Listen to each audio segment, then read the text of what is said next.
mornings, good afternoon, and good evenings, depending on what part of the world you're joining us from.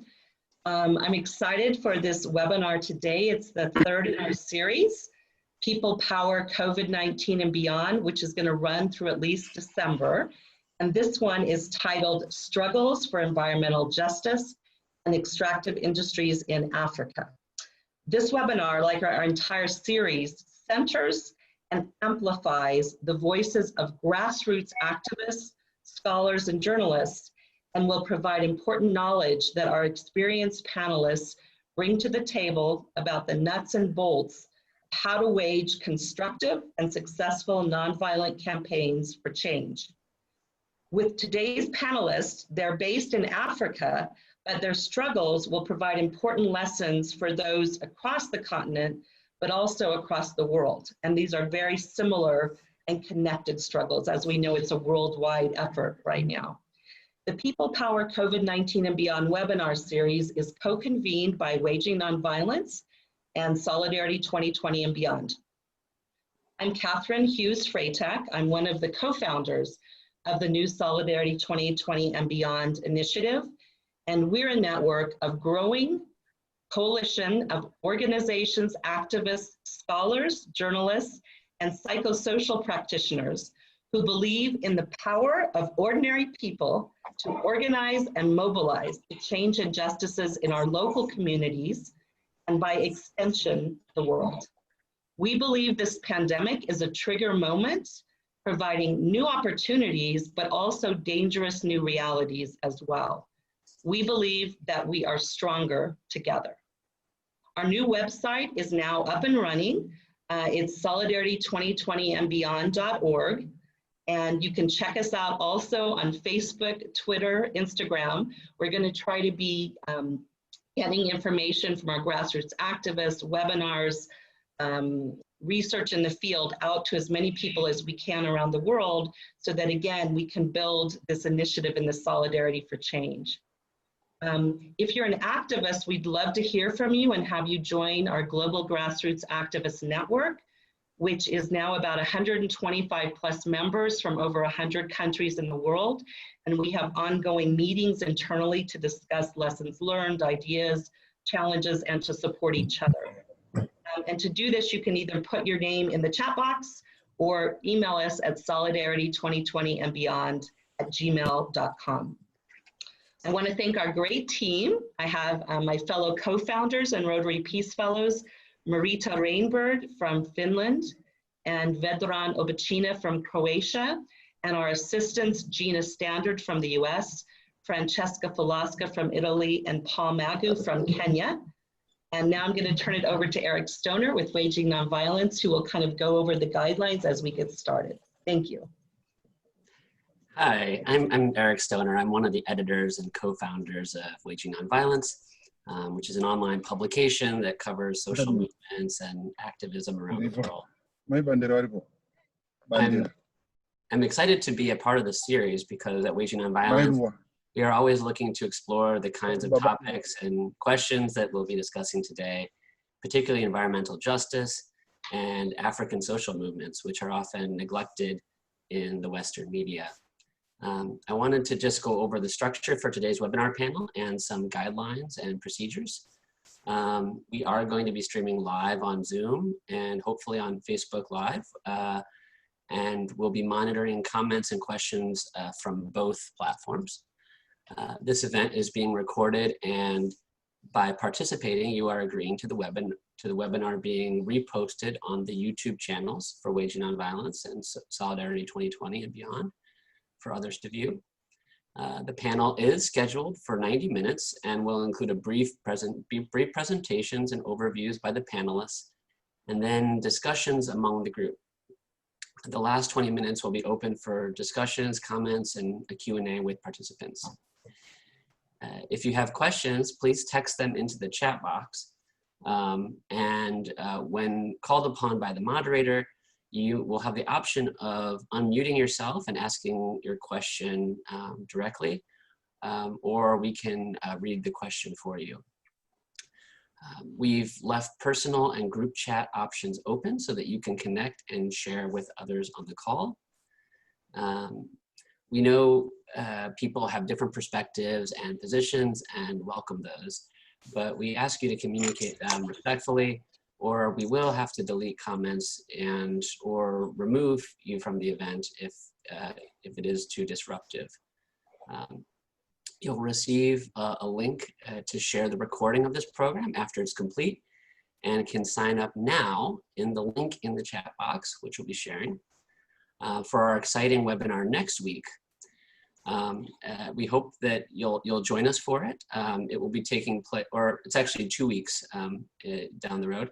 It will be taking place on October 7th at 11 a.m. Eastern time here in the US. It will delve deeply into women's rights and gender justice campaigns, as well as the importance of a feminist lens for all movements through the insight and shared experience of frontline activists from the US, Brazil, Pakistan, and Kenya. So we really hope you'll join us for that. Thanks so much. Okay, thank you, Eric. So we're getting started. I'm going to introduce Janet Cherry, Dr. Cherry, who's going to be moderating our panel today. And I'm really honored to introduce you, Janet. I first heard about Janet when I watched A Force More Powerful, which is an iconic documentary produced by ICNC, who I used to work with, about nonviolent movements around the world. And in the documentary, she speaks about her experience in South Africa in leadership positions, both in the ANC and in the United Democratic Front during the anti-apartheid struggle. She was born and raised in Cape Town, South Africa, and comes from a family of social justice activists. Early on in '82, she was recruited into the ANC, and a year later was elected General Secretary of the National Union of South African Students. She later joined the Black Sash and was elected as the chairperson of the Port Elizabeth area UDF committee right before South African government declared a state of emergency. And so all her meetings were banned, and she ended up creating and running a crisis committee that focused on those people that were detained, harassed, and disappeared by the South African apartheid government. She herself was arrested, harassed, and put under house arrest many times for her work in the struggle. After the struggle was won, and the apartheid struggle, I know there are many others continuing, Janet worked as a researcher for the South African Truth and Reconciliation Commission. She received a PhD in politics from Rhodes University, and she lectures at the University of Port Elizabeth and the Nelson Mandela Metropolitan University. She's also an international trainer for the group called Canvas, Center for Nonviolent Action and Strategies, and they and we work together around the world to train activists in the field, and she's done extensive research and writing on human rights and justice. She is currently working with the Amandla Collective on environmental justice issues, and why she is the moderator today for the environmental panel. And she's also a member of Solidarity 2020 and Beyond and our advisory board. So I'm really happy to get started and turn it over to you, Janet. Oh, great. So good afternoon and good morning, everybody. I'm delighted to be part of this initiative. And yeah, so let me just explain a little bit about Amandla. Amandla means power.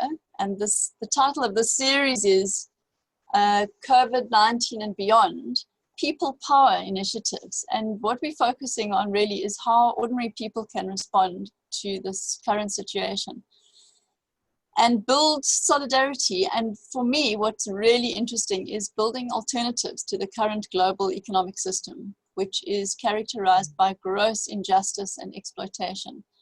And I think most of you will be familiar with if you're not familiar with it, at least aware that in many countries in Africa, the situation is quite desperate, not only in terms of climate change and drought and extremes of hunger, not to mention violent conflict, but also the ravages of extractivism, which is a globally exploitative economic system.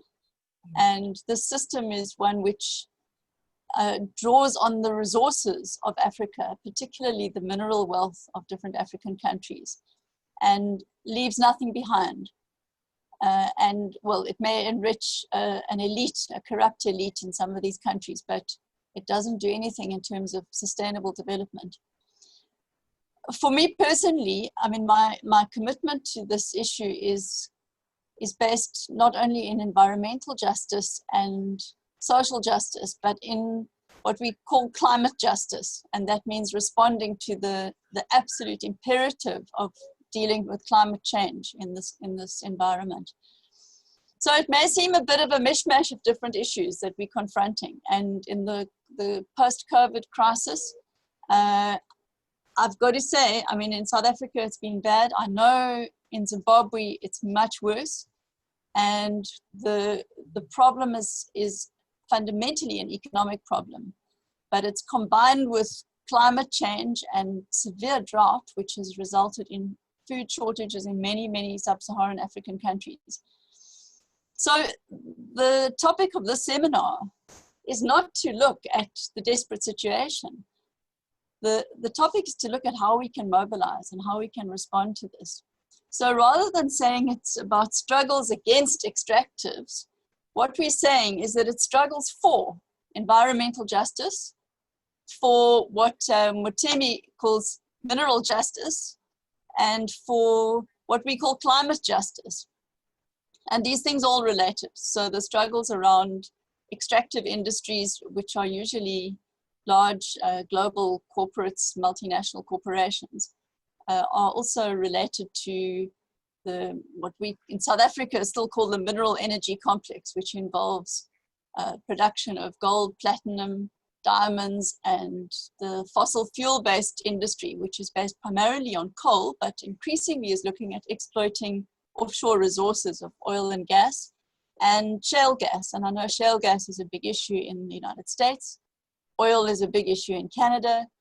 And all these struggles are related to the need to have a globally more just response to the climate change crisis, which affects us all, wherever we live, in whatever environment, in whatever kind of economy we live.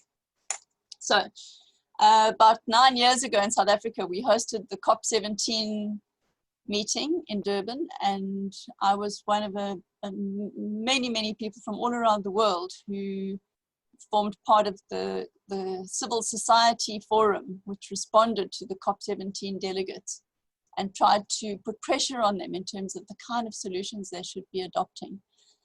And through that, I became part of a network of global activists in the sphere. And some of them would call themselves eco-socialists, some are eco-feminists, some are popular movements or women's movements, movements of landless people, movements of peasants. And there are many of these movements, and they're taking on struggles all over Africa. So I'm going to introduce each of our panelists and let them do this in the form, so this is meant to be a teach-in, okay? It's not meant to be a lecture series. And what we want to do is to ask activists from 4 different countries to give you a snapshot of the context in which they're working and the issue, but more importantly, to focus on what they're doing. How are they mobilizing around that issue? What kind of organization? What is the strategy behind it? What is the demand that they're making? Have they had any successes? What can we learn from them? And I think that will be quite an exciting sharing experience, especially if you're not familiar with all these struggles. So we're going to start on the East Africa in Kenya with Mutemi Kiama, who's a friend of mine who is working in a group which we call African Coaching Network. And it provides support to many of these grassroots organizations. And he's also been involved with very innovative campaigns against coal exploitation and coal-fired power stations in Kenya. And he will introduce you to those movements, which are very creative and I think have achieved some successes. And then we're going to go to Zambia, and I'm going to introduce you to 2 activists from the Rural Women's Assembly. So Bernadette Malamba and Grace Tepula. and they are going to talk about the struggles that they are organizing around in the Zambian copper belt. And then from there, we'll go a little bit further south to Zimbabwe. And Farai Maguwu will introduce the Center for Natural Resource Governance, which is one of the most innovative and proactive organizations mobilizing around the really appalling exploitation, in this case of diamonds, in the diamond fields of Zimbabwe. So that will be exciting. And then last but not least, we'll come a bit further south, not very much further south, to Johannesburg. And Samantha Hargreaves, who's the director of Women in Mining Affected Communities. She's also what can I say, a friend or co-worker in an organization called African Eco-Feminist Network, where we also support and work with different women's organizations involved in these kinds of struggles around sub-Saharan Africa. Okay, so there's a long agenda. Can I ask the participants in the panel, please, to be focused? You've got about 8 minutes to introduce your organization. So let's start with Mutemi. If you can go ahead, please. Thank you so much, Janet, and thank you, everyone. It's a great opportunity to be in such a distinguished forum. My name is Mutemi Kiama. I am a community organizer, I'm an activist, and I'm a movement coach. I work with the social movements in Kenya.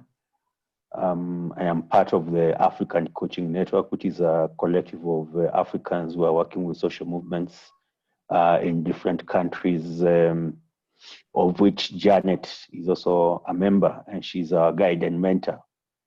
I want to talk about a collective I'm part of, which is a social movement that is, and a campaign that is working to stop coal in 2 ways.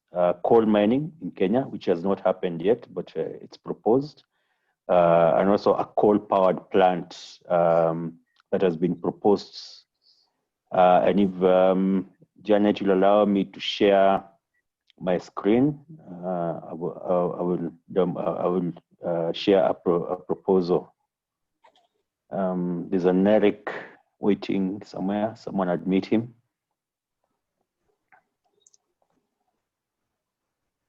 See, Janet, I'm sorry, Gina, we'll need you to share. There we go. Got it. Thank you. So the campaign that I'm part of is called DeCoalonize. DeCoalonize, it's an acronym that has been created from coal, to stop coal, but also it takes guidance from the struggle against colonization. So it's how can I put it? It's a creative way of saying that colonization and new colonialism is part of what we're seeing around extractive, the new push for extractives and energy that is detrimental to communities and the environment. And so DeCoalonize, as it stands right now, is a coalition that is grassroots. It's national in Kenya, and it's also international, that there are some international organizations that have come on board. But I want to give a bit of a background. So you can see the website there in case you want to check out more information about the DeCoalonize campaign. There's quite a lot online, www.decoalonize.org. Now, it all started when coal was discovered in a region of Kenya called Kitui. It's somewhere towards the coast in the southern part of Kenya. And the country was very excited around discovering of coal, as usually happens when there is very little information. We were given a lot of sound bites about how many billions of dollars Kenya is going to make and all that. And I and a few other people, community organizers and activists, then decided to try and get more information from government, and the information was not coming about what where the coal is, what quality of the coal is, how the community will benefit specifically. And so as we were seeking this information and being advocates and activists, we noted that the lack of information being based in the city and all, if we couldn't get information, we wondered how communities were making their decisions. And so we started working towards, first of all, informing ourselves. We brought together a few NGOs and community organizers, and started studying coal, because we've never had anything coal in Kenya apart from a few plants that are small coal plants that power factories that crush stone to produce cement. And so in the process of informing ourselves, we found that it would be necessary for us also to organize communities. It's in this area where the coal was being mined. We discovered that land has not been adjudicated, though it was not clear where they will be relocated to. And in the process also, the government came up with what is called the Kenya Energy Master Plan up to 2030.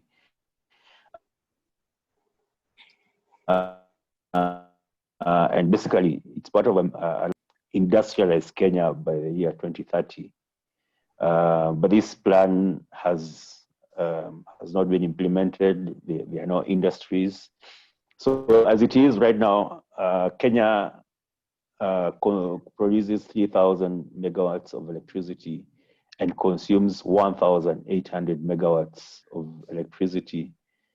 So we are already over capacity by 1,200 megawatts of electricity. So there was no justification for mining coal to support energy, because there's no industry. It's the chicken and egg situation. Some people in government were arguing that we need the energy to attract industry, and people are saying we need the industry to be able to justify the increase in energy production. And so a protracted war started, and what we did was we went and we made a decision that we're going to inform the communities, and the communities will make the decision on their own behalf, that we were not going to tell them coal is good or bad. And so what we did was start sensitization workshops within the community where the coal was proposed to be mined. We gave them the benefits of coal, for example, in manufacture of many things that there are derivatives from coal mining, apart from the dirty bit, which is the energy production. But I also give them the bit about energy and what it does to the environment. And we also spoke to them about what it would do to their community in terms of it's supposed to be open mining, open cast mining. What it will do to their environment, what it will do to their communities, because they'd have to be relocated, which was not clear. There was no clear demarcation of land in terms of how would they be compensated. How do they protect their cultural sites and artifacts? What should they do to the communities that are being relocated, where things like churches and other community social aspects. And interestingly, what happened is that as we provided them with this information, the community started organizing themselves to resist the mining of coal. On another side of Kenya, at the coast, another event was happening, whereby now, based on this energy master plan, the government proposed a coal plant in Lamu. Now, Lamu is a UNESCO heritage city, town. It's protected. It's one of the cultural jewels of Africa and East Africa. Very pristine, very traditional in its setting. The island is, the town is quite ancient, and the mainland is quite undisturbed also. And there's this project that had been proposed called LAPSET, L-A-P-S-E-T, and it was meant to build a port in Lamu, but also build a railway that went all the way to South Sudan, Uganda, and Ethiopia. And basically, this project was meant to help extract oil from South Sudan and Uganda, which are landlocked, and Ethiopia also, which are landlocked, and surrounded by so-called enemies on all sides. So this project was proposed to do that. But then when the regime that has been in power for the last 7 years in Kenya came into power, the cost of the project tripled because the regime is quite corrupt. They tripled, they worked everything and tripled the cost of everything. And Ethiopia, South Sudan, and Uganda went in a different direction. Uganda opted to build a pipeline through Tanzania, which is a long way. Ethiopia built one to Djibouti, and a railway to Djibouti. So everybody scattered and left Kenya on their own.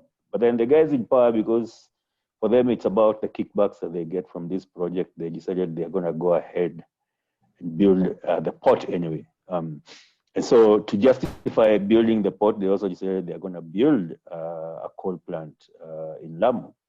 And so first the community organized themselves to resist the port, but also eventually when they could, because they couldn't push government to stop the project. 32 CBOs and community-based organizations came together and tried to push for compensation that is fair for protection of the environment, and they organized themselves into a coalition called Save Lamu. Eventually, they were able to raise awareness around this issue to the national level, and that's where people like I came on board. When we heard about it, we said trying to come in, and personally, I helped when I joined the campaign. Save Lamu and other organizations like 360.org, organizations like Greenpeace, organization and local and other NGOs and international NGOs came together, and we created the DeCoalonize campaign that was basically to stop the coal plant, but also to stop coal mining. So this combined effort between where the coal was being mined and the proposed coal plant. And so again, the strategy was, we decided this, we're not, as national and international NGOs, we're not going to dictate to communities, we're going to organize communities, and communities will then push their agenda. So the strategies we adopted with DeCoalonize was, we created working groups or task groups to organize communities, one, then others to lobby, both government and other, for example, the banks that are meant to finance some of these projects, to lobby international organizations, to lobby the environmental organizations, but also communications to organize campaigns to sensitize people. We've done several of those, and then legislation to try and influence the law. Litigation, sorry. So the lobbying is one that tries to influence policy and the law. Then there's litigation. We went to court on several fronts, and we won. We won based on the sketchy environmental impact assessment that had been done around the project, and the court stopped the project and asked the process to be started again, especially the EIA process. which was a big victory, and we're hoping that we will sustain it. So we are working we are organizing on that, on those 4 fronts. So yeah, Janet, I'm just finishing quickly. I'm noticing the time, sorry. So some of the challenges we faced was the lack of expertise. There not being a coal industry in Kenya, so we had to do a lot of research. The courts, of course, litigation takes time. So we had to do a lot of, other things like campaigns in the streets to try and delay things as we push litigation.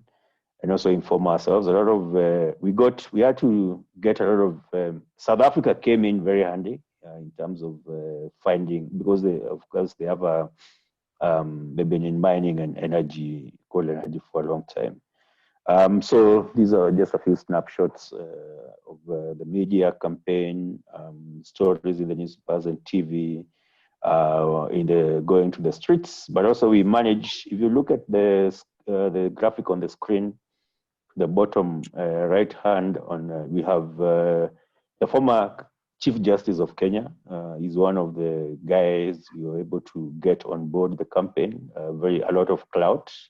And then there is one holding the microphone, and then next to him is one of the top economists on the planet, also a Kenyan. He's called Dr. David D. He's been able to analyze unviability of coal mining and a coal plant, and he's lended his voice to the campaign. So we were able to get prominent Kenyans who were able to push back, of course, street action, that kind of thing. So so we are still trying to work to get the investors. I want to share another screen with you, and just briefly as I end my presentation, some of the things that you've seen is that if you look at the top of this email, you can see that publication whereby DeCoalonize campaign is quoted as one of the successes, in terms of strategy, in terms of what we've been able to achieve, and it's targeting investors. We targeted the banks, we targeted the African Development Bank, and they changed their stance on financing coal plants. We've targeted General Electric, GE. I've just received another email, today. I just saw another post today that GE has actually decided to stop funding any more coal energy projects going forward, and to pull back on what is working on at the moment. So that's we can say that's the part of the success of this campaign. Thank you. Thank you, Eddie. I just want to check if people can you hear me? Can you just indicate? Can. I've got a poor connection here, and I can't see your screen either. So we can hear you, Janet. And can you see the screen that Ed has been sharing with us? That Mutemi's been sharing? Yes. Okay. All right. So thanks very much. That was a really insightful example.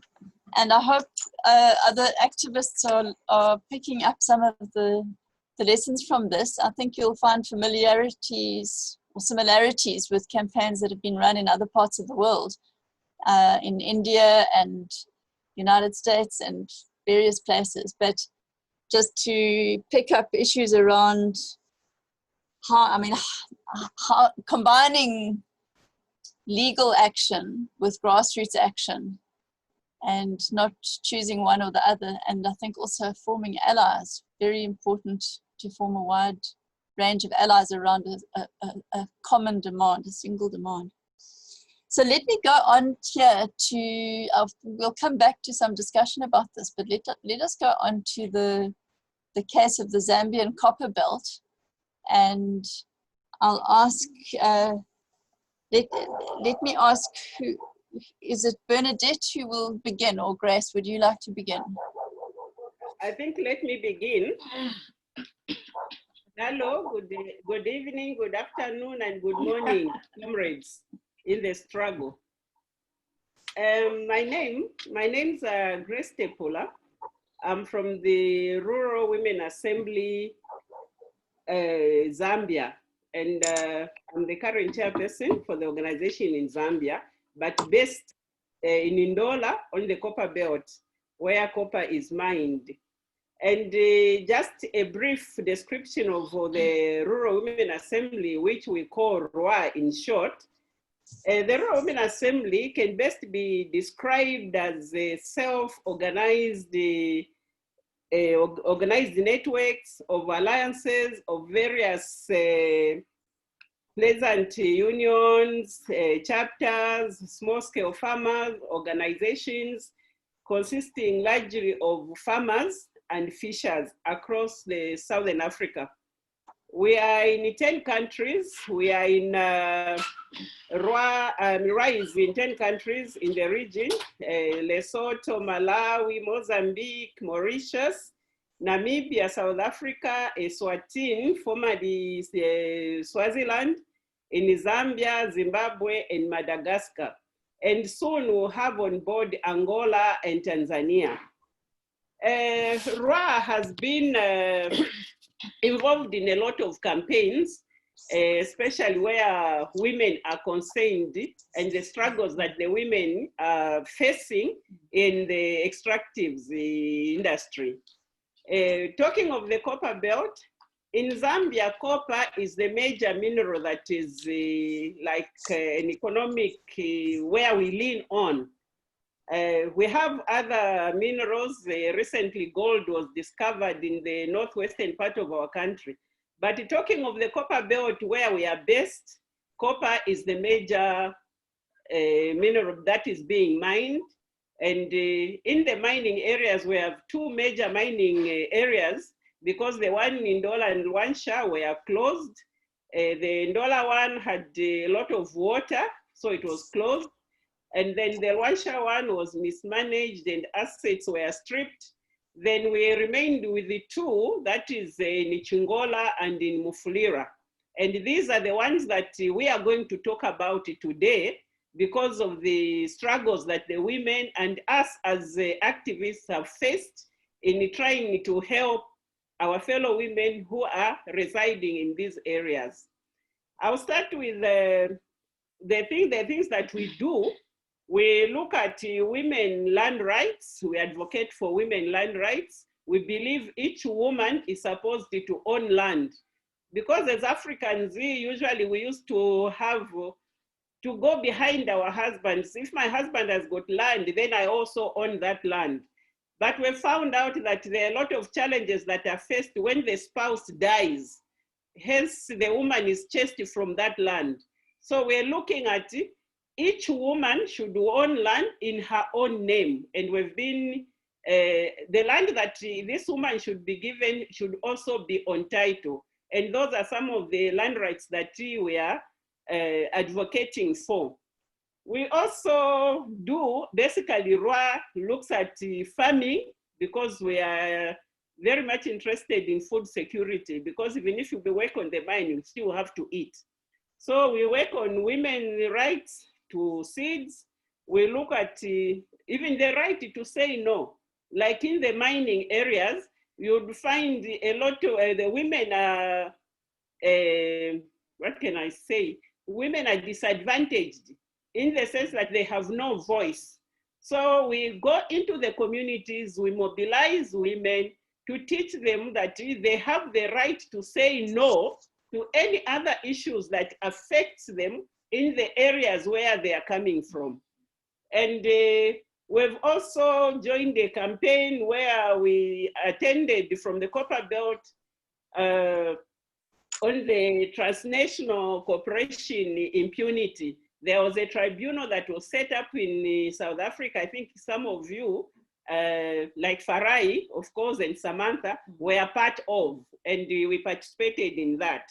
And these are just a few campaigns that the Rural Women Assembly on the Copper Belt is fighting for and is mobilizing against the injustices that women are passing through in these mining towns and areas. And then RWA, the Rural Women Assembly, working together with other networks of civil societies, because we can't work alone, we have to collaborate and partner with other partners in the same struggle that we are looking at. We work with a lot of organizations. Caritas is one of them. There's another one which is called the Greener Justice, that deals in the same areas where they are, and a lot other Zambian, like Zambia Alliance of Women, the Zambia Land Alliance, all those we look at the land issues that affect women. I think I can get Bernadette to add on. Yes, Bernadette. Yes, thank you, Grace. Bernadette, please go ahead. As Grace has alluded, we also look at the pollution, water pollution. Because when you come to water pollution, women are the most affected groups. So we continue struggling to help them understand what it means and to help them to get their rights so that they can get safe water and clean water. Like in Chingola, if you have read about the London High Court case, this community, anyway, pollution started way back in 2005, but it was worse in 2011 when a couple died. They drank water from a well and they died as they were going to the clinic. Both of them died. That's where the case started. Now, when the doctors were called, they came to the community to come and test the water. They found that it was highly contaminated. So the community, we mobilized the community, we helped them to think so that this case can go further and they have to be compensated. That's the case we had, that London judgment, that London case in London High Court from Chingola. It's the community which has done so. So up to now, we are still struggling whether they will be compensated or not. But the judgment has been passed in London High Court, and money was set aside to say, no, they are going to get about 10,000. I'm not very sure about the amount, 10,000 US dollars, I don't know. But they said, no, too small, too little. I mean, it is too little. So we go around the communities, these communities, especially in Chingola, Mfurida, Kitwe, to talk about this. And we teach them about human defenders because it just become too much. The human rights defendant, we teach them so that they have power to defend themselves. When something comes up, they have to say no to the investor. If the investors come, the investor wants to put up something, they have got that right to say, no, we don't want this project in our area. Maybe just to add on a little again, we've been doing advocacy on FPIC because we want people to know their rights and to stand for their rights. When an issue comes, like an investor wants to do something there, they should be consulted and be part of that process. Now the issue has been that they are not consulted. They only see people and graders and other machinery coming into the communities. But this time, with the training that we've done, in some areas, not all areas, in some areas, it is working very well, because you would find they would stand their ground and say no to whatever the companies or the government wants to do in that area. That's a process that we're still doing, mobilization in this, but we have got a lot of difficulties. Like comrade from Kenya said, there is a problem in communication, especially in the rural areas. There's also transport challenges to the same areas because the road network is bad. So to get there, it's also a hassle. And they're like communication, we can't even phone them because not all can afford to have the phones. Usually, sometimes the few privileged who have radios are able to listen maybe on the radio.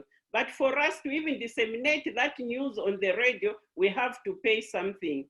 And lack of resources is a very, very, very big challenge currently as the Rural Women Assembly in Ndola, Copper Belt, we are facing that challenge. I think for now, we can stop there. Right. Thank you so much, Grace. And thank you, Bernadette. I think that's another extremely good example of a victory that's been won through people's real mobilization and empowerment. And I think this interesting issue of having the power to say no to an investor or to a particular form of development is a very powerful thing, especially when it's combined with a positive response, as you've indicated, around getting access to land and to seeds and to the power to grow food and to have food sovereignty, to have control over food production. So it's a really positive example. I'm going to move on to Farai in Zimbabwe and ask Farai to talk a bit about what's going on there in the diamond fields. Okay, thank you very much, Janet. Thank you, Katherine. It's good to see a lot of familiar faces on the forum. Greetings to you all. So our work, there is a lot that is happening in Zimbabwe. Hi, Grace and Bernadette there. A lot is happening in Zimbabwe at the moment, and it's getting really crazy and nasty.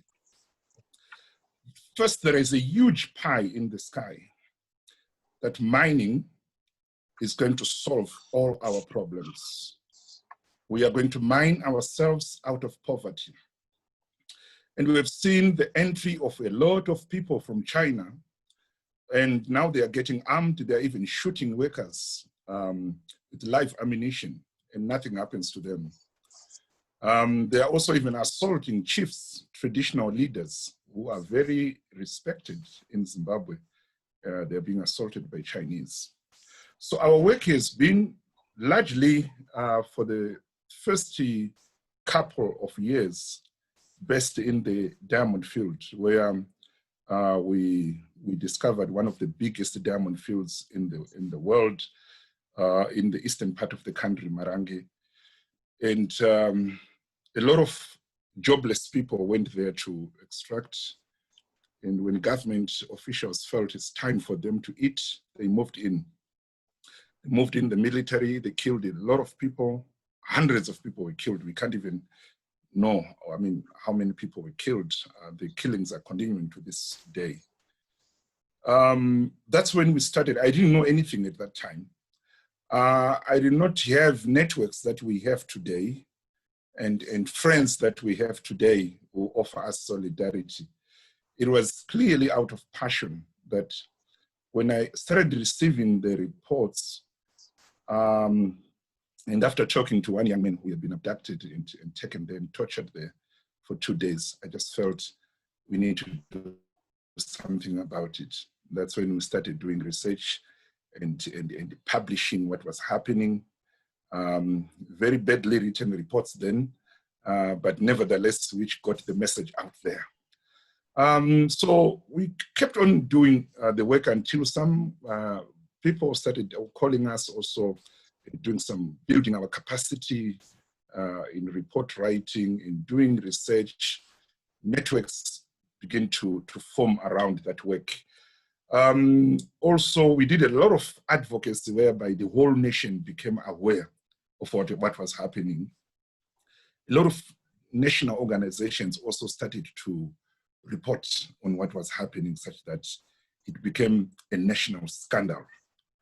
I'm very happy to say our work in Marange actually triggered a national movement where nearly all communities endowed with natural resources in Zimbabwe are beginning to demand a share, of their natural resources, or some are also demanding that we want our land. You are polluting our land. you're polluting our rivers, get out of our land. So because of this huge pie in the sky, where government has promised that mining is going to solve all your problems, there are divisions in communities where some people still believe that lie. And some who say no, they are seen as less progressive or enemies of the state, you know, they call them names. But the strongest element of our work as CNRG, Center for Natural Resource Governance, is advocacy, where we speak out, we shout on top of mountains about things that are happening. It's something that keeps us going as an organization. But those who know Zimbabwe, they know that the government in Zimbabwe sometimes can be very ruthless. It can be very brutal. Many people have lost their lives. Many people have had their homes burnt. People have spent days in prison. I myself have spent 40 days in jail because of the work that we were doing in Marange. But because of that passion that drives our work to say, one, we need to challenge power. Power has to be challenged. We have a government that believes we owe them something. But we, at the center, we believe that be it corporate power, be it political power, it has to be challenged when they are violating the rights of the people they are supposed to save. When they're violating the constitutional provisions of our constitution, that has to be challenged. So we challenge them by naming them, calling them out, that this is what these people are doing. And sometimes we force them to defend themselves. Recently, we had a huge campaign in the western part of the country where 2 Chinese companies had been given permission to mine coal in the national park. And our argument was that it's not for just coal mining, it's coal mining plus poaching. They wanted the right to be there where the animals are. And so we managed to be part of a good, well-coordinated movement to say no to these investments in the national parks. And the government had to capitulate, and they had to say these projects are not going to take place, and there's not going to be any mining in the national park anymore.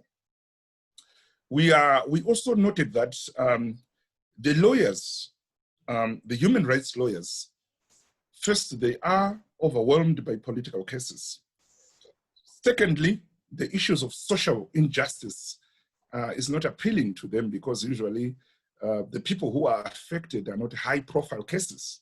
Normally, sometimes lawyers, they love high-profile cases where the person they are representing is really somebody of substance. But when you talk about people in the rural hinterlands, first, there is sometimes shortage of information. Secondly, you know, these issues of the profile of the person. So we begin to look around having our own lawyer whom we are going to share our burden to defend those who are defenseless, those whose rights are being violated. Sometimes they don't even know that their rights are being violated. So that lawyer has been working tirelessly since the beginning of the year. And in one of the interesting cases, we had these Chinese in the western part of the country who have been using a road and to their mine, but raising coal dust, which is settling in people's homes. We wrote them a letter of demand in May saying, your corporate activities are affecting the health of the local community through raising of dust. We know that you are making a lot of money. We want you to surface that road or to tarmac the road. And they responded and they said, thank you for bringing this to our attention. We are going to start work very soon. And on the 1st of September, they started working on that particular road. So it was a small gain that we feel that we need to appreciate that at least they did something, because some of the companies don't even give a hoot when you complain to them. So we're also doing community mobilization where we are getting to the communities which are affected. And right now we are really inundated with calls from all over Zimbabwe, where people are saying, please, can you come and see what we experience in here? Only 2 days ago, we were in Penalonga, where they were all over. Some of the people are very high profile names, sons of people in the presidium, a police commissioner, a minister, who are digging anywhere they want to dig. And in one place, they're actually covering graves with the earth they are bringing up. So what we are doing is to go to those communities with the Right to Say No campaign, which Bernadette and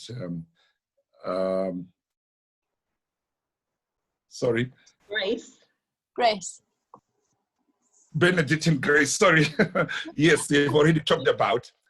We are part of the campaign, and we are taking it, you know, we learn a lot from these networks. So it's a message that we've taken to far and wide in Zimbabwe, where we're going to sit down, try to engage the traditional leaders, try to show them the dangers, the risks which they face if they don't take action.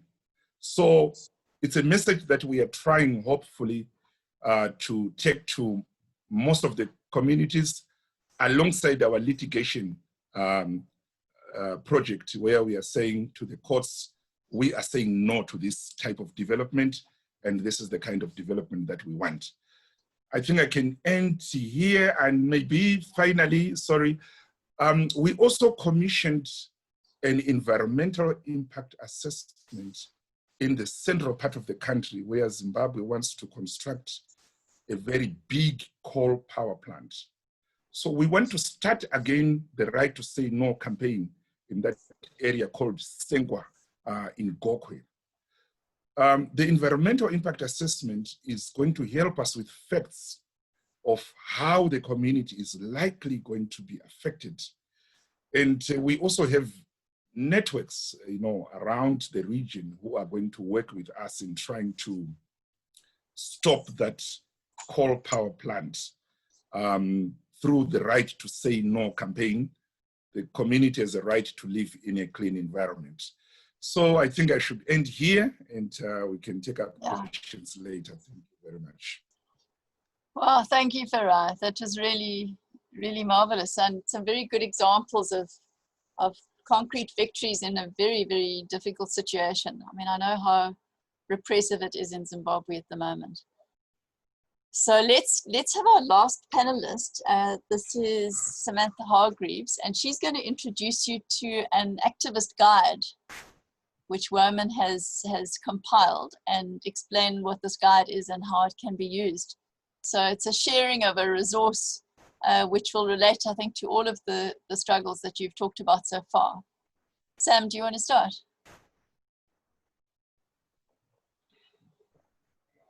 Can you? I can't hear you. You're muted.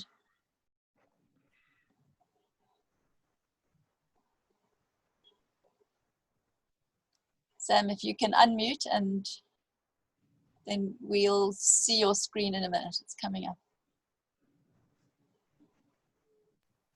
So we can see her screen now. There we go. There we go. Okay. Sorry, I was struggling to unmute. No, we can hear you now. Please go ahead. Yeah. So we launched a collection of resources about a week and a half, 2 weeks ago, and they called Guns, Power and Politics. And they address a very particular and neglected dimension of the extractives or extractivist sector. And this is the relationship between extractivism, militarization, securitization and violence, particularly violence against women. So when Women started building in 2012, there was very little work on women in the extractive sector. In fact, the only work happening was in Nigeria and a little bit in West Africa around artisanal mining. And when we started building, we saw this as a very critical question to take up. And so, Janet, I'm speaking more trying to provide an analytical position, because the activist guides and research are very specific to 3 countries. And in fact, one of them is Zimbabwe. We worked with CNRG on the Zimbabwe piece. We also worked with Justice Ambiental in Mozambique, and we worked with Network Movement for Justice and Democracy and Women in Mining, WOME, in Sierra Leone. So we undertook research. It was feminist political economy research, which was trying to illustrate the relationship between a system, so a way of thinking about development, which is organized around the large-scale extraction of natural resources, and how this leads to extensive militarization and securitization, not just of territories where the extraction is happening, but often the country as a whole. And this is really about preserving the interests of the elite and of corporations, as Farai has very well illustrated, and their ability to extract maximum profit with as little interference and intrusion from communities as possible. So I'm not going to talk much about Women. We launched in October 2013. We support women's organizing and movement building, not just in South Africa. We're a regional organization. We're headquartered in South Africa, but we work in 13 countries across the continent. And our focus is to support women's organizing and movement building to stop destructive, extractive projects, including big infrastructure projects such as pipelines, ports, harbors, coal-fired power stations in particular, as well as mega dams. And essentially, we see our role in working in alliance to advance what we call post-extractivist, ecologically just alternatives to this dominant model of development. So I'm tracing a little bit the history of this work, because it's evolved over time. And I think when we started building in 2011, 2012, we did a collection of research papers, which you can find on our website. And one of them was addressing the relationship between extractives, people's health, as well as violence against women. So already in 2011, 2012, we were very aware of the relationship between extractivism and its impact on people's bodies and women's bodies in particular. In August 2012, Marikana hits, and we were very actively involved in building a platform called Marikana Women Unite, which was really focused on being in solidarity with women in Marikana. Now, Marikana, as most of you will probably know, is a place where 34 striking mine workers were killed, murdered, slaughtered by the police. They were striking for a just living wage, 12,500 Rand, which in US terms is about $700 or even less than that. And people were striking because these are the conditions that people were living in. And these are extremely, deeply unequal and unjust, where you've got a large mining company that's extracting platinum, a scarce resource, which is being sold on the market at high prices, but these are the conditions under which workers who toil daily for 12 hours a day and their families live. This is Marikana Women Unite, where women mobilize to demand justice for Marikana, and 8 years on, and there's still no justice for Marikana. And there are very particular impacts on women, and we have characterized these as forms of violence, where not only were the mine workers slaughtered, deeply affecting family members and women and their dependency on workers, affecting the ability of women in the community to continue with their businesses, their sources of livelihood. Many women themselves had migrated into Marikana. So this is yet another example of deep violence in the extractive sector. Shortly after that, in 2013, 2014, we supported research across the region, participatory action research, which we characterized as feminist in nature. Now here you have salt mining happening at Lake Katwe in Uganda. Women are spending 12 to 14 hours a day in brine, in salt water, which has enormous impact on the skin, as well as women's reproductive organs. And here, people are covering wounds up with super glue. Yet another dimension of violence on body related to the mining industry. This was a critical piece.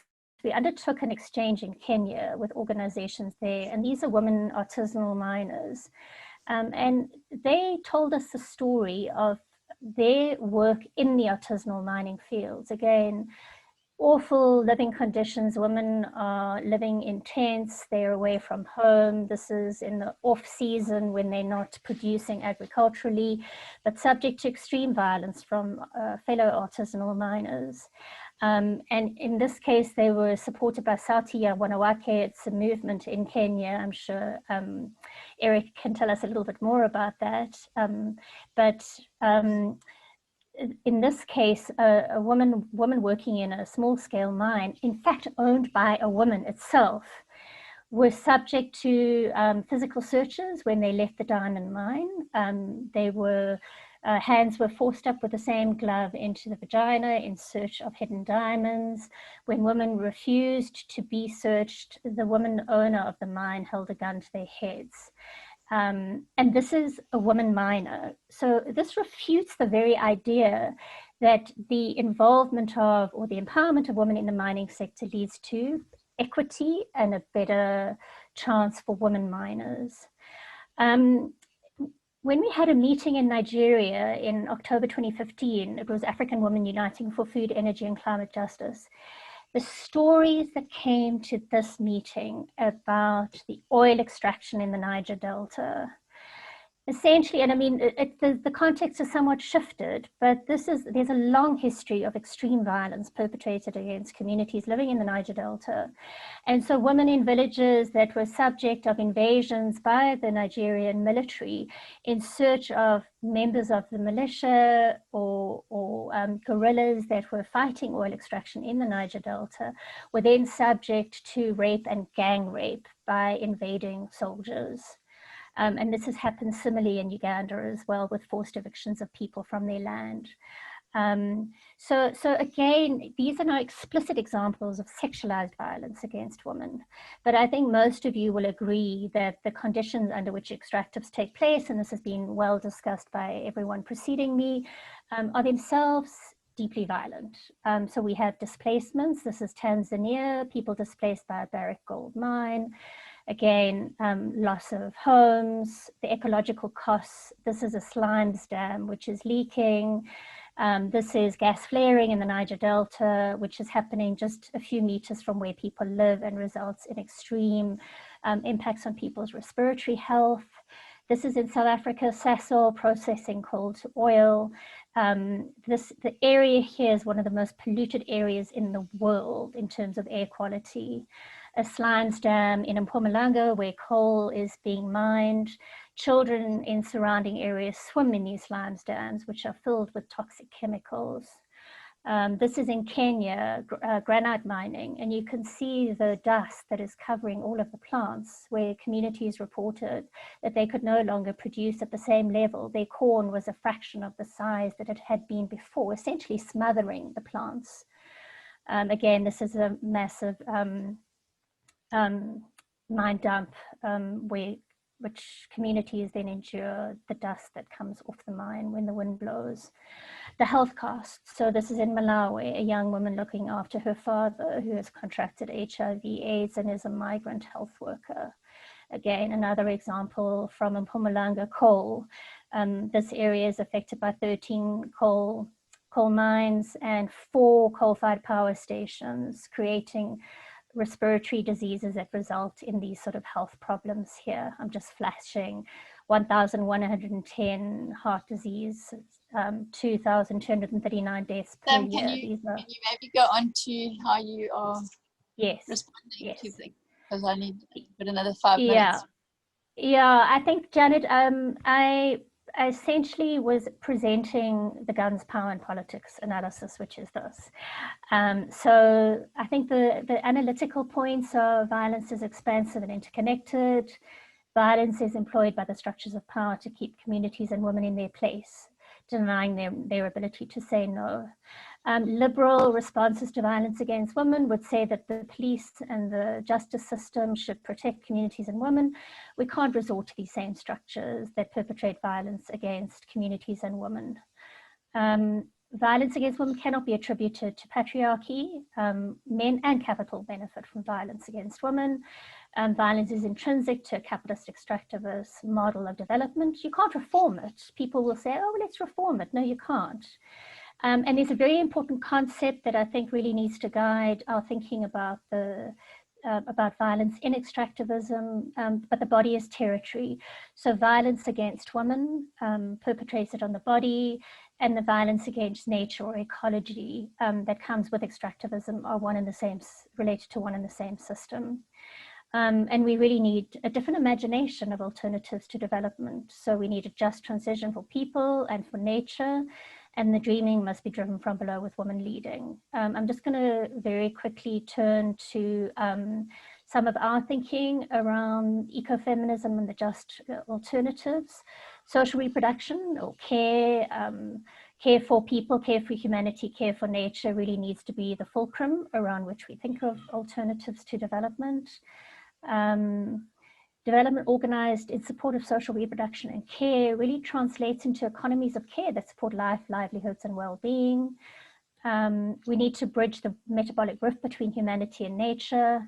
I'm going to just quickly talk about a Continental Charter building initiative, which is really about thinking about the alternatives from an ecofeminist perspective. Janet touched on it earlier, but it really is about organizing from below to build a perspective around a just development agenda. That work has started. We're piloting, it was affected by COVID, but we're starting to pilot a process of women dreaming and imagining a different family, a different community, a different society, a different Africa from below. So this is not about NGOs imposing from above what that alternative development agenda should look like.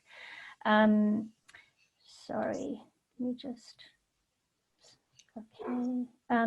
So maybe just the last thing, the Mogale Declaration, Living the Future Now. This was developed in July 2018. It contains a set of principles or characteristics which we believe should apply when we think about an African ecofeminist just transition. I think there's about 26 of those principles. These were developed by activists, so feminists, academics, women working in the environmental and climate justice terrain, and we felt these sort of guide thinking about a just development alternative, but with the caveat that the process of actually defining that agenda must be built from below, and that's the work that we're doing across the continent now and in the next 2 years to come. Thanks, Janet. Yeah, that's wonderful. Thank you, Sam. So we've got, I mean, you've got actually two whole processes that you're talking about here. The one is the Mogale Declaration and the process of building that charter from below. And on the other hand, you're talking about the activist guide, which you're using in particular contexts of violence and militarization. Is that right? No, no, Janet. I think we've misunderstood each other. You misunderstood it. So we did feminist political economy research in 3 countries, and we built activist guides for people in those 3 countries. Right. And so that supports analysis in terms of really understanding where violence against women comes from in an extractivist logic. And that has been part of a process of working, particularly in Zimbabwe with CNRG and Counseling Services Unit, to build a collective feminist model of trauma support with women in communities that have been affected by sexualized violence perpetrated by private security, but particularly by the military. And that is now being systematized, and we will have by November a resource related to how you could build a collective model of trauma support and start to think about what justice would look like for women that have been affected by violence linked to the extractive industries. Wow. No, thanks so much. I think that's very useful and very clear. I think also, Katherine, it relates to the next seminar that you're having in this series. So, very much so. They'll tie in well. Yep. It'll tie in well, and you can feed in Sam's input into that from women. So let me open this up now. I think we don't have a lot of time for discussion, and it always ends up like this, but I think we've had such good participants. I've got Eric has put a question here, which is a good question to start with. Farai, if you can respond to this one. Have you found any particular weak points for the Chinese companies that can be targeted? Where do you see your leverage? Are there types of action that have garnered a meaningful response from them, from the Chinese companies? Okay, thank you, Eric, and thanks, Janet, for that. Lately, CNRG has been working closely with Friends of the Earth.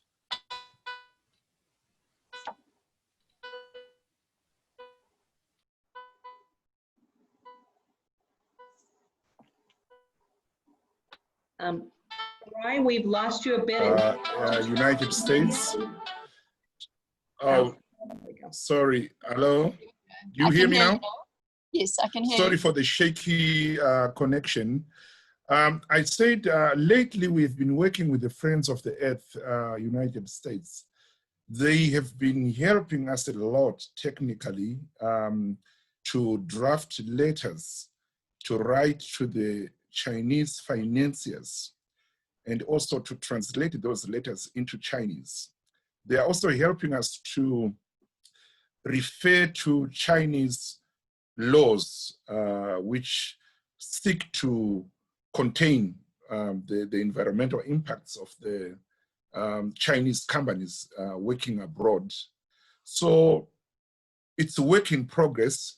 Right now we're in the process of sending the letters to those authorities, and they're also helping us to identify as many officers and individuals as possible whom we need to write to and get responses from them. Then lately in Zimbabwe, the Chinese embassy has been behaving very differently. They are responding to public attacks on Chinese companies.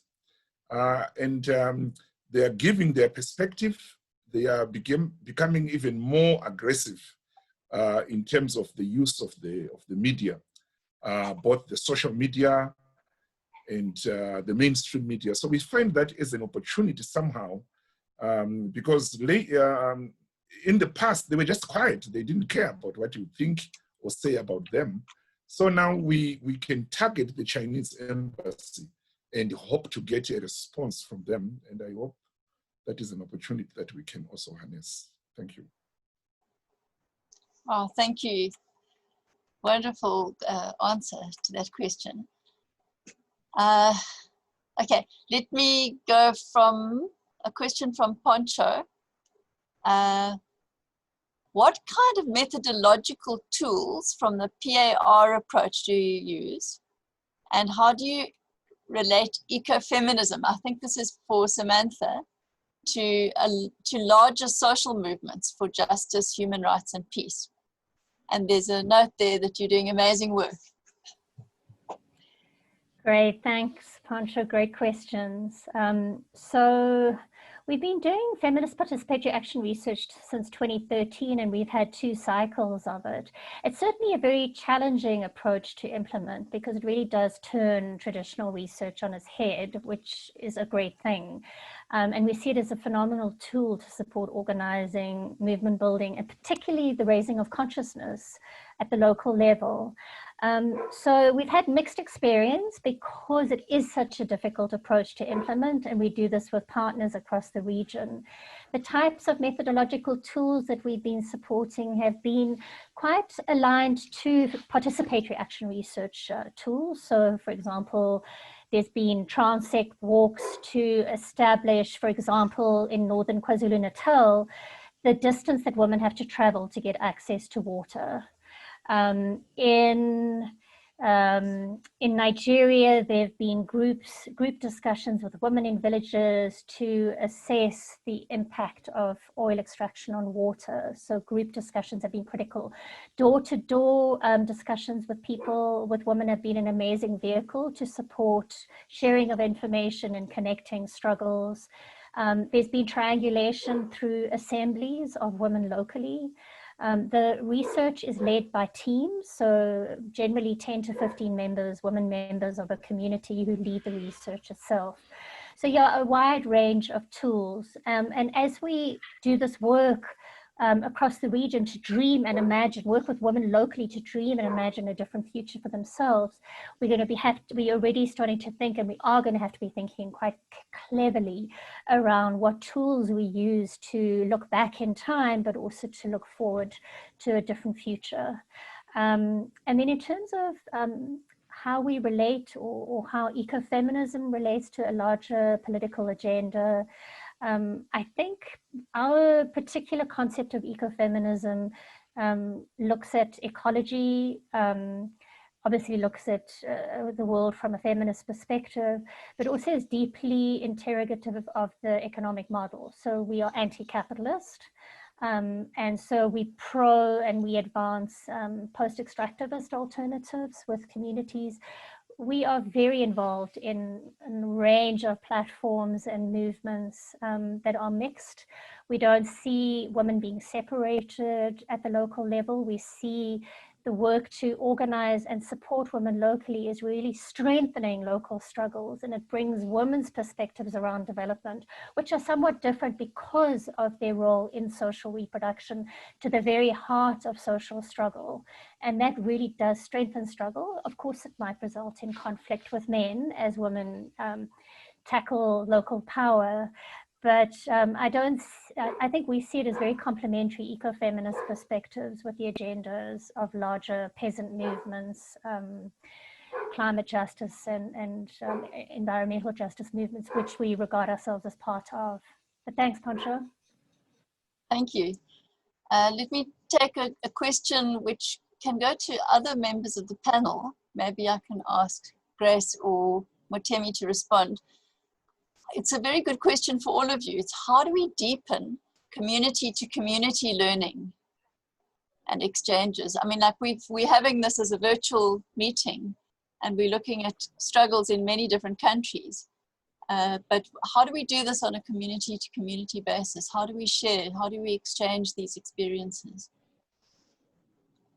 Who wants to respond to that? Okay.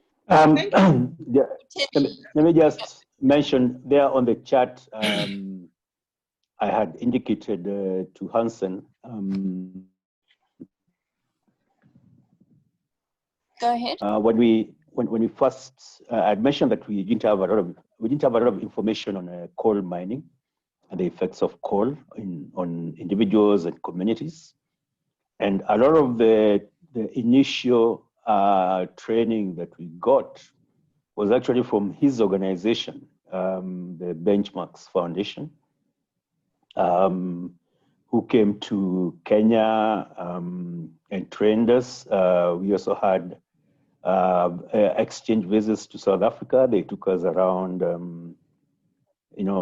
Johannesburg and other places where we could actually see individuals and communities that had been affected by coal. So I think this is one of the ways. It's sharing experiences,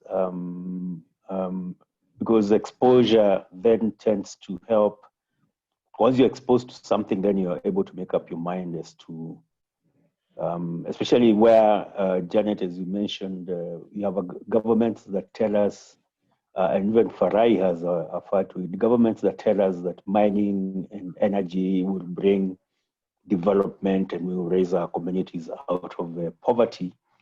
And yet we know all these projects are all about lining the pockets of the elite in power and their friends. Thanks. Thanks, Mutemi. I've got another good question here, which is, to what extent are all your respective organizations participating in a business and human rights treaty process? And Geni says, although the second draft speaks on FPIC, it is limited to indigenous groups. Have you or will you submit comments? So this is an interesting question. I mean, it's a broader question about whether these anti-extractive struggles in different African countries, in some cases overlap with indigenous rights movements and groups which are trying to protect people's cultural rights and land from destruction. Anybody want to respond to that question? And I've got it. Yeah. Go ahead, Samantha. Oh, sorry. So I think this is quite an important question, especially in the African context, and I know it's been very controversial at the level of African institutions. I mean, in terms of the right to say no work that many of our organizations are working on, CNRG and Rural Women's Assembly, amongst others, our conceptualization of the right to say no is based on the principle of free, prior, and informed consent, which we see as a provision that applies more broadly to communities, to groups that identify as a community, but are not necessarily categorized as indigenous. The context here is very different to the context in Latin America, where really FPIC was birthed through the ILO process pertaining particularly to indigenous people. So we see it as a really important principle to be fought for under the banner of the right to say no, but that it is broadly applicable to communities who are facing challenges related to the defense of their natural resources, their lives. Yeah, thanks very much. Let's take another question here. Chairman Okoloize says, I was wondering how environmental justice organizations and communities are engaging local and international project financiers, such as the IFC and World Bank, in addressing harmful impacts of companies operating in extractive industries in Africa, especially fossil fuel related projects, which are getting lots and lots of funding from the IFIs. So, I mean, I know in South Africa, there's a massive investment at the moment in offshore oil and gas and in a new gas pipeline that is being developed. So, yeah, how are people engaging these institutions? Go ahead, Mutemi. From our experience with DeCoalonize, what we did was, because DeCoalonize has united local communities, national organizations, and international organizations. So, for example, targeting the African Development Bank and GE, of course, the financiers of the African Development Bank include the IFC and the World Bank. We've engaged with used the international partners in the movement to push for, first of all, right to these organizations, which are domiciled in there. For example, where the 350 DOROG has presence in the Western world, including in the US, to also organize divestiture campaigns. So right to shareholders of those companies to actually divest from some of these organizations. And we've seen, I think it's been effective because we've seen pullback from financing these projects. So that could be a strategy that that communities adopt. They form alliances and coalitions with international organizations that can then help them push at that level. Great, thank you.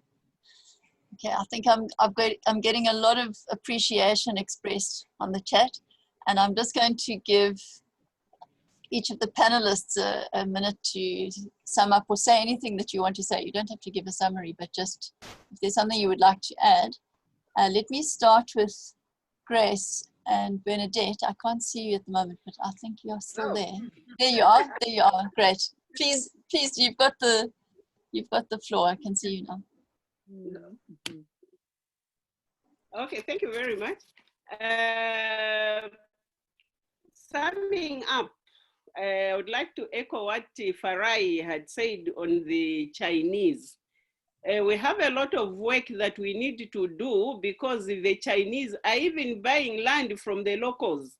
So we have work to do where we need to go into these communities to stop them from selling their, heritage, their land to the Chinese who are polluting their air, and then they don't even do any social corporate responsibility, nothing in those areas where they are buying land. All they do is they just build wall fences around and then start doing whatever they want to do in those areas. So there may be the lessons learned as the RWA. We've learned that the community needs more information on land rights.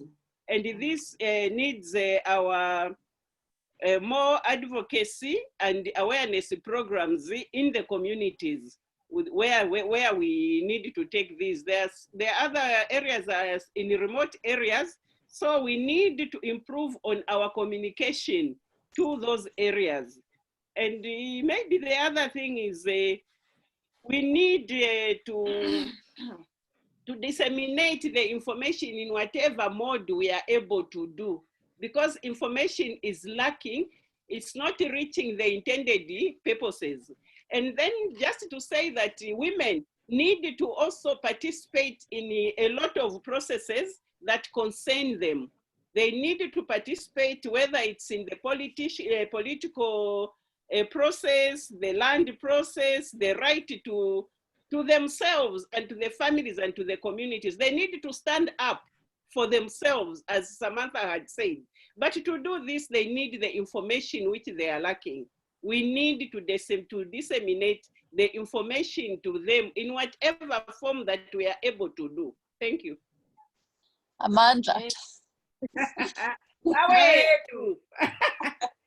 Oh, you see, my African sisters know how to respond to me. Thank you. Yeah, very powerful words. Yes. In addition, the women who are affected, it has also, they have been affected in reproduction because of the water pollution and sicknesses following them. So the information she has talked about is vital. We have to continue and training more in human rights defendants so that they stand firm. Whenever something comes up, they will know what to do. Yeah, that's it. Yeah. Thank you. Excellent summary there. Let me ask Farai, do you have a word, something you need to say? Yeah, just quickly a response on what the African Union is doing regarding extractive industries. I think the African Union remains the trade union of African presidents. It exists to defend the rights of presidents in Africa to remain in power as long as they live. It is doing nothing to defend the African people. So they are really out of the picture. The communities are left to their own when it comes to destructive industries. So I concur with Grace and Bernadette that we need more civic education. People need to know that they've got power. They may not have guns, but they've got power. If they organize themselves, if they take the bull by its horns, then these dictators, these corrupt officials will be pushed back. So the real power is not with the Farais, the Graces, the Bernadettes, the Samanthas of this world, but it is with the people. If we go to the people, capacitate them, I think we can win this struggle. Thank you. Sure. Amandla. Away to. Amandla. Okay. Sam, do you want to have a last word?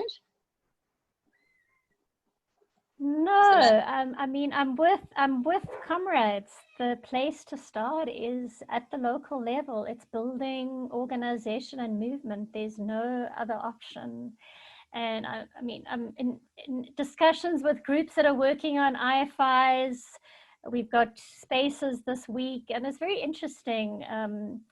NGOs are still, many NGOs are still very happy to grasp the space and the power, do the impact assessments, advocate to the IFIs.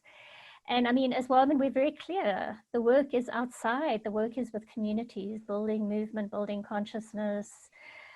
It's not inside, although there is place for organizations inside. So I concur with my comrades. Thank you very much. Amandla. Away too. Thank you, Samantha. And Mutemi, a last word from you quickly. Thank you, Janet. Thank you for this forum, Katherine.